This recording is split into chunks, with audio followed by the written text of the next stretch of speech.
محمد مزمل اسلام آباد سے، کیا جسم پر سے جیسے بازو، ہاتھ، سینے اور ٹانگوں کے بال کاٹ سکتے ہیں؟ مرد کیوں کاٹ رہا ہے بھائی؟ عورت کے لیے تو جائز ہے، کہ مرد کیوں کاٹ رہا ہے، اس کی نیت کیا ہے؟ بعض گے جو ہوتے ہیں وہ یہ کام کر رہے ہوتے ہیں تو اس نیت سے تو حرام ہے،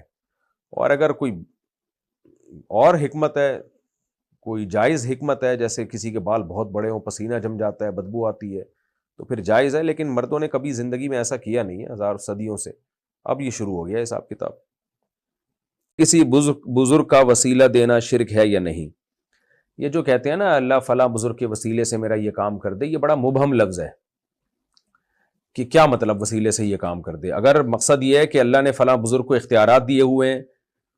اللہ تو نے ان کو اختیارات دیے ہیں تو وہ میرا کام کر دیں، تو ان کو کہہ دے، تو یہ تو شرک ہے، حرام ہے، گناہ کبیرہ ہے، کافر ہو جائے گا انسان اس سے۔ اللہ نے کسی کو اختیارات نہیں دیے،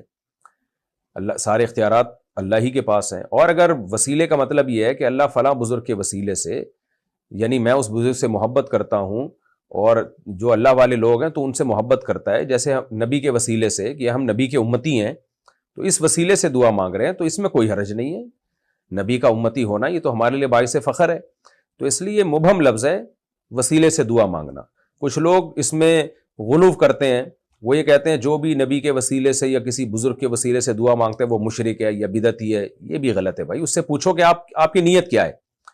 اور کچھ لوگ علی الاطلاق جائز کہتے ہیں کہ بالکل جائز ہے، کوئی حرج نہیں ہے، تو بھائی ایک لفظ ہی مبہم ہے،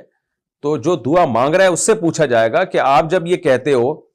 کہ نبی کے وسیلے سے اللہ میرا یہ کام کر دے تو اس کا مطلب کیا ہے؟ تو اگر مطلب یہ ہے کہ میں نبی کا امتی ہوں تو امتی ہونے کا اللہ کو واسطہ دے رہا ہوں تو یہ ٹھیک ہے، اگر مطلب یہ ہے کہ میں نبی سے محبت کرتا ہوں تو اس محبت کا واسطہ دے رہا ہوں تو یہ محبت بھی تو ایک عمل ہے نا، اور وسیلہ بالعمل تو جائز ہے، تو اس لیے مبہم لفظ ہے، یہ جو دعا مانگ رہا ہے اس سے پوچھا جائے گا بھائی تمہاری نیت کیا ہے۔ اور اگر وہ کہے مجھے تو کچھ نہیں پتا میری نیت کیا ہے، تو پھر پرلے درجے کا بے وقوف ہے، اس کو خود نہیں پتا کہ میں جو الفاظ کہہ رہا ہوں وہ اس کا مطلب کیا بنتا ہے۔ کسی بزرگ کا وسیلہ دینا شرک ہے یا نہیں؟ یہ جو کہتے ہیں نا اللہ فلاں بزرگ کے وسیلے سے میرا یہ کام کر دے، یہ بڑا مبہم لفظ ہے کہ کیا مطلب وسیلے سے یہ کام کر دے۔ اگر مقصد یہ ہے کہ اللہ نے فلاں بزرگ کو اختیارات دیے ہوئے ہیں، اللہ تو نے ان کو اختیارات دیے ہیں تو وہ میرا کام کر دیں، تو ان کو کہہ دے، تو یہ تو شرک ہے، حرام ہے، گناہ کبیرہ ہے، کافر ہو جائے گا انسان اس سے۔ اللہ نے کسی کو اختیارات نہیں دیے، اللہ سارے اختیارات اللہ ہی کے پاس ہیں۔ اور اگر وسیلے کا مطلب یہ ہے کہ اللہ فلاں بزرگ کے وسیلے سے، یعنی میں اس بزرگ سے محبت کرتا ہوں، اور جو اللہ والے لوگ ہیں تو ان سے محبت کرتا ہے، جیسے نبی کے وسیلے سے کہ ہم نبی کے امتی ہیں تو اس وسیلے سے دعا مانگ رہے ہیں، تو اس میں کوئی حرج نہیں ہے، نبی کا امتی ہونا یہ تو ہمارے لیے باعث فخر